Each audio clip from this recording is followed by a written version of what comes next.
रामायण से रिलेटेड कुछ जी, बात करते हैं। महाराज जी, जब रावण को प्रभु श्री राम ने मार गिराया, जी, रावण अपने अंतिम क्षणों में था। जी, उस टाइम प्रभु श्री राम ने लक्ष्मण जी से कहा था कि आप जाओ और रावण से कुछ ज्ञान की बातें सीख कर आओ। तो वो कौन सी ज्ञान की बातें थी? ऐसा क्या ज्ञान था रावण के पास में जो प्रभु श्री राम ने खुद कहा, स्वयं लक्ष्मण जी से जो कि शेषनाग का अवतार थे, उनसे कहा? तो वो थोड़ा सा मुझे बताइए, मैं मतलब बड़ा उत्सुक हूँ उसको जानने के लिए। आपका प्रश्न राम रावण युद्ध से जुड़ा हुआ है। जी। और राम रावण युद्ध में हम्म। अंतिम समय में जी। जब रावण धराशायी हुआ। रामायण के एक प्रसंग पे चलते हैं।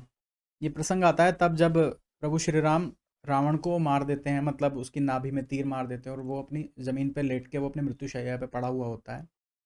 तो प्रभु श्री राम आदेश देते हैं लक्ष्मण जी को कि जाओ और रावण से कुछ ज्ञान की बातें सीख कर आओ। अब प्रभु श्री राम स्वयं कह रहे हैं, लक्ष्मण जी जो स्वयं शेषनाग जी का अवतार हैं, उनसे कह रहे हैं कि जाओ रावण से ज्ञान लो। ऐसा क्या ज्ञान था रावण के पास? कितना बड़ा वो ज्ञानी था?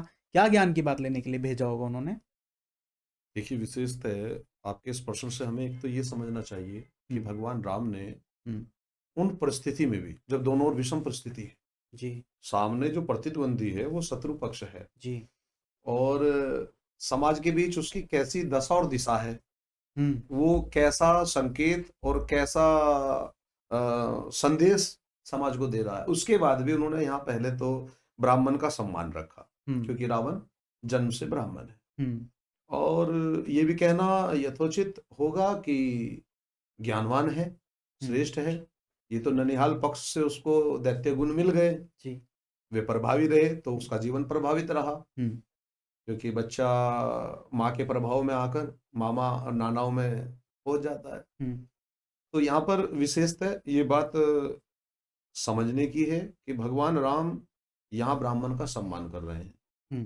पूर्ण ब्रह्म है, हम्म। सच्चिदानंद है। हम्म। और इस श्लोक में भी कहा है, सच्चिदानंद रूपाय विश्वोपत्यादि हेतवे तापत्राय विनाशाय श्री कृष्णाय वयम्। हम्म। राम भी वही है, कृष्ण भी वही है, सब कुछ जानते हैं। फिर भी उन्होंने ब्राह्मण का सम्मान करते हुए अपने छोटे भाई लखन को रावण के पास भेजा। जी। और बहुत सारी बातें उस समय हुई, लेकिन मुख्य मैं आपको यहाँ 3 बातें कहूंगा हम्म। जो रावण ने उस समय लक्ष्मण जी से कही। हम्म। पहला कहा कि कभी भी शुभ काम में देरी मत करना, हम्म। मुहूर्त के ऊपर कभी शुभ काम को मत टारिए। हम्म। आप कुछ अच्छा करने जा रहे हो तो उसे शीघ्र अतिशीघ्र कीजिए। उसे मुहूर्त के ऊपर अगर आप टारेंगे तो वो संभवतः विलंब के कारण हो सकता है कि संपन्न ना हो पाए। हम्म। और इस बात को आज आप वर्तमान में ले सकते हैं। हम्म। बहुत सारी विचारधाराएं हैं। हाँ जी। कुछ लोगों का कहना है कि मुहूर्त सही नहीं है, कुछ लोगों का कहना है कि निर्माण पूरा नहीं है, कुछ लोगों, तो भिन्न भिन्न, जितने मुख उतनी बातें। हाँ जी। लेकिन रामायण में रावण जैसा महाप्रकांड विद्वान व्यक्ति, हम्म। चारों वेदों का ज्ञाता जिसे कहते हैं, हम्म। जी, जिसने भगवान शिव का स्तोत्र रच दिया हम्म। और भगवान भोलेनाथ प्रसन्न हो गए। शिव तांडव हाँ, स्तोत्र। तो ऐसे रावण ने पहली बात यहाँ पर ये कही लक्ष्मण जी से। हम्म। और ये भी परंपरा बतलाई कि ज्ञान लेने के लिए व्यक्ति को सिराने नहीं, हम्म। सम्मुख सामने आना चाहिए, पाँव की ओर। हाँ, ये सुना मैंने कुछ। इसका वर्णन कीजिए पूरा, क्या था क्योंकि ये? लक्ष्मण जी को भी ये था कि भाई हम विजय पक्ष से हैं, हाँ जी। हम विजय हुए हैं, तो हम्म। हम पैरों की ओर क्यों जाएं, तो सिर की अच्छा। ओर जा करके खड़े हो गए। हम्म। तो तब पहली सीख तो यही दी कि देखो, अगर ज्ञान लेना है तो गुरु के सामने आओ, हम्म। पहले मुझे गुरु मानो। गुरु मान करके, और वैसे भी ब्राह्मण सबका गुरु है हम्म। पृथ्वी पर। हम्म। और तब लक्ष्मण जी सामने आए। हम्म। राम जी ने कहा कि रावण को इस समय शत्रु पक्ष में मत देखिए, हम्म। और वो आपको जो कहेगा, क्योंकि व्यक्ति अंतिम समय कभी झूठ नहीं बोलता। हम्म। ऐसी लोकाचार, हम्म। ऐसे शास्त्रोक्त वाक्य हैं, हम्म। अनुभव है संतों के, हम्म। कि अंतिम समय व्यक्ति के अंदर कोई लोभ नहीं होता, प्रलोभ नहीं होता, हम्म। क्योंकि उसे सामने सत्य नजर आ रहा है कि यही सत्य है, मृत्यु सत्य है, सबकी जी। आई है, आनी है और आएगी। जी। तो रावण से इस समय आप शत्रु पक्ष को त्याग दीजिए, हम्म। और लखन आप जाइए, रावण के सन्मुख जाइए। रावण हम्म। के सामने लक्ष्मण पहुंचे, और तब रावण ने पहली बात ये कही हम्म। कि कभी भी शुभ काम में हम्म। मुहूर्त का इंतजार मत कीजिए। हम्म।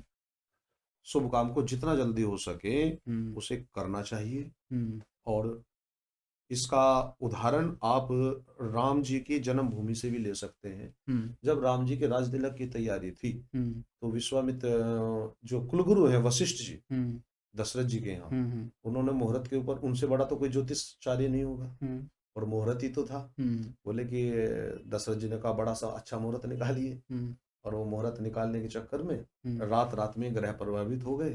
होना था कल राज तिलक और हो गई वनवास की तैयारी। अच्छा।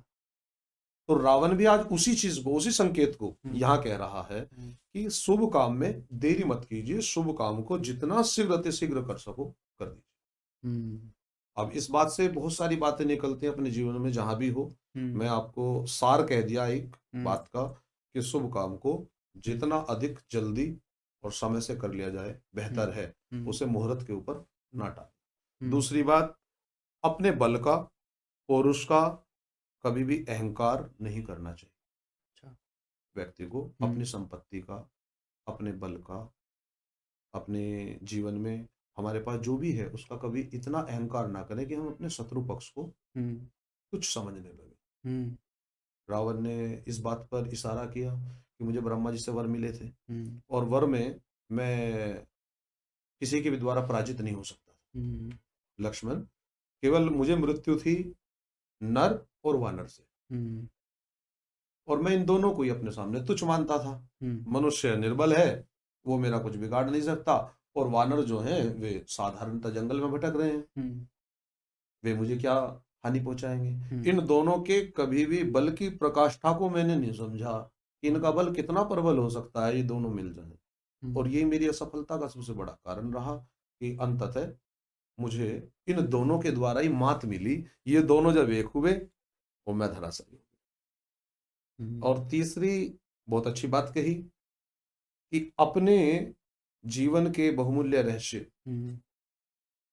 अपने सबसे निकटतम व्यक्ति को भी नहीं बताने चाहिए। जीवन के कुछ ऐसे गुण रहस्य हैं प्रत्येक पर्सनैलिटी के, प्रत्येक व्यक्ति के, प्रत्येक पात्र के अपने अपने निज, तो उन्हें हमें अधिक से अधिक विश्वास पात्र व्यक्ति से भी गोपनीय रखना चाहिए। अच्छा। क्योंकि समय कब बदल जाए, कब जो आपके साथ बैठा है वो विपक्ष में हो जाए, वो प्रतिद्वंदी बन जाए, तो वो उन चीजों का दुरुपयोग कर सकता है। अच्छा। और इस पर ये विभीषण के संदर्भ में थी ये बात। अच्छा। कि विभीषण भाई थे, तो उन्हें मेरी मृत्यु का रहस्य पता था, नाभि में अमृत है, वो बाण, अंतिम बाण जो मुझे भेदेगा वो कहाँ है। लेकिन ये नहीं पता था कि भाई कभी दूसरे पक्ष में भी जा सकता है। हाँ। तो वो ही सब बातें राम जी के पक्ष में जाकर के राम जी को उसका लाभ मिला। तो रावण ने 3 बातें लक्ष्मण जी को ये बात कही, और लक्ष्मण जी को यहाँ इन तीनों बातों से बहुत अच्छी सीख मिली। और एक बात मैं यहाँ पर और आपको बताते चलूं, क्योंकि यहाँ प्रसंग भाई का है, तो संकेत भाइयों की एकता का भी मिल रहा है यहाँ। केवल विभीषण और रावण के इस प्रसंग को ही आज जीवन में ना उतारा जाए कि भाई भेद ना बताया जाए। यहाँ रावण ने भी राम जी से प्रश्न किया कि मेरे पास दुनिया में, विश्व में सबसे बड़ा महल स्वर्ण का है, और मेरे पास सबसे बड़ी सेना है, सबसे ज्यादा वरदान है, लेकिन राम ऐसा आपके पास क्या है जो मेरे पास नहीं है? आपके पास वो क्या है जिसके कारण आप युद्ध जीते हैं और मेरे पास नहीं? तो यहाँ रामचरितमानस से हमें 2 चीजें मिलती हैं। भगवान राम जी ने यहाँ 2 बातें कही कि रावण आपके पास ये 2 चीज नहीं है, और वे 2 चीजों में मैं आपका ध्यान केंद्रित करना चाहूंगा। पहला था चरित्र, और दूसरा है भाई। भाई से बढ़ के कुछ नहीं होता। राम जी कह रहे हैं कि मेरे पास चरित्र है, इसलिए मैं मर्यादा पुरुषोत्तम हूं। पूरा भारत इसलिए मुझे आदर्श मान रहा है आज वर्तमान में, और रावण तुम्हारे पास चरित्र नहीं है। दूसरा, मेरे पास मेरा भाई खड़ा है दुख की घड़ी में भी, तो भाई का सपोर्ट है, इसलिए मैं विजय हूं। तुम्हारे पास तुम्हारा भाई नहीं है, इसलिए तुम पराजित हो। तो भाई की महत्ता क्या है ये भी हमें रामचरितमानस बताता है।